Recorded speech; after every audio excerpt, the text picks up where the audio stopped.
Well, hello. Today's card is a Valentine's card I made for my husband that does not use any pink or roses.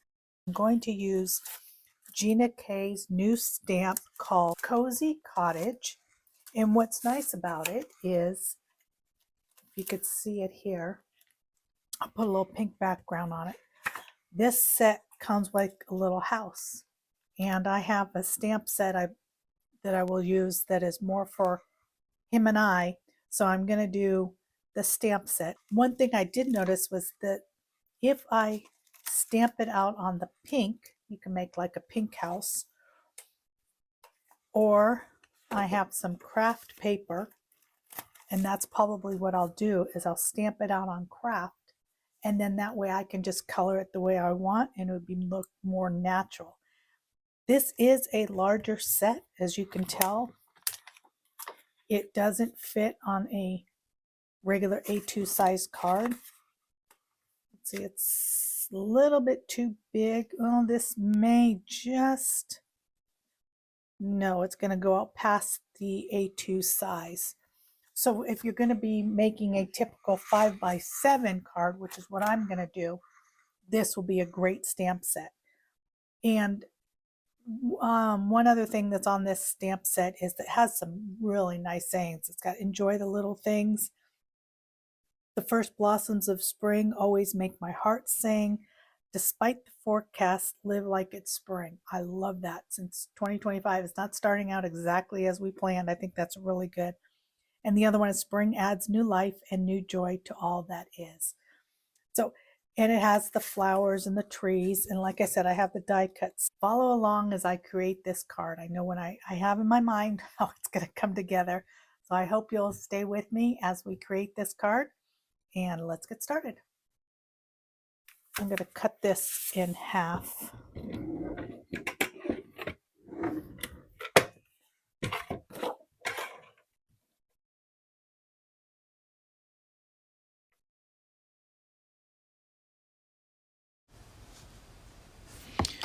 For this card, I'm going to start off coloring the rocks, and I just picked 3 colors from the Ohuhu markers. One thing you may need to know is when you're coloring on craft cardstock, it changes the colors of your markers. So even though this was more of the purples and the browns and the yellows that I picked, putting it on the paper and coloring in the rocks, and I just randomly took all the different colors and put them in there. It changed it a little bit, but it gave me the natural stone that I was looking for. I also went in with the darker color to outline the windows and the fireplace, and then I went back in, and you can see I have yellows and golds and browns.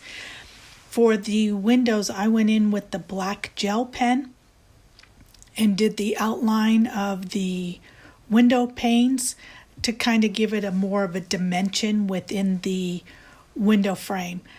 It kind of gives it a little bubble effect. It's kind of neat if you use the gel pen. For the roof line, I wanted to have a little bit of a snow effect, so I used the white gel pen. And instead of coloring the whole roof, which I wouldn't have to do because I used the craft paper, I just went over each of the lines that were already on there from the stamp set with the white. So it's hard to tell on this right here in this video, but it has that glistening snow effect on the roof.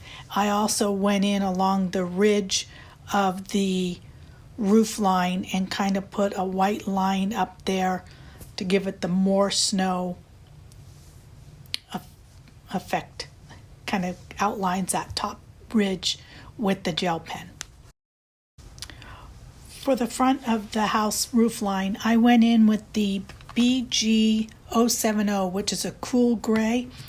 Now I just went in, since I'm doing it on craft and it really isn't going to show up for the blending, I just took the marker and went and flicked it through the whole front thing here, and it kind of gave it a blue-gray effect to it. I probably could have used the chisel end instead of the brush end, but I just colored it. It just is a fast, quick color, no shading, just basic coloring for this portion. This stamp set made it real easy to do that.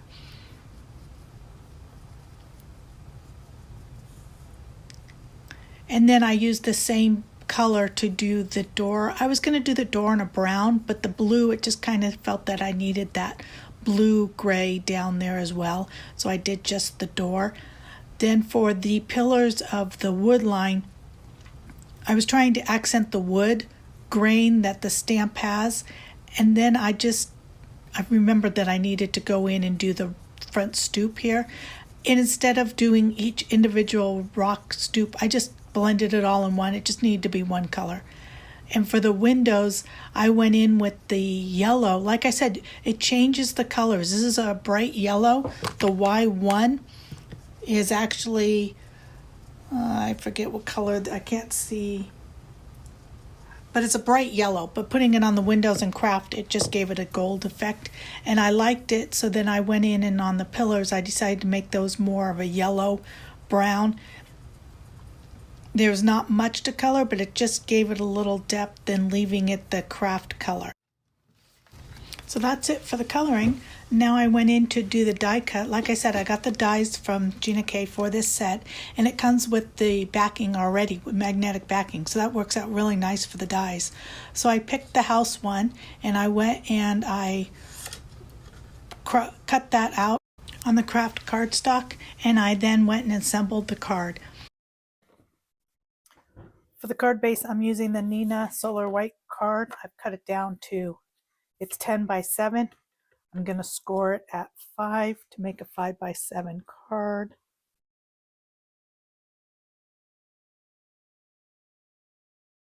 And for those that are like me, you put the dimples on the inside and you fold it this way and score it down. I did end up doing this as a portrait instead of landscape because I had the green background and I want to use my scraps this year. So I was trying to do that more. And I had a stamp set that I liked for the sentiment up on the top. Thank you for watching, and I hope you have a wonderful day and get a chance to spend some time in your craft room.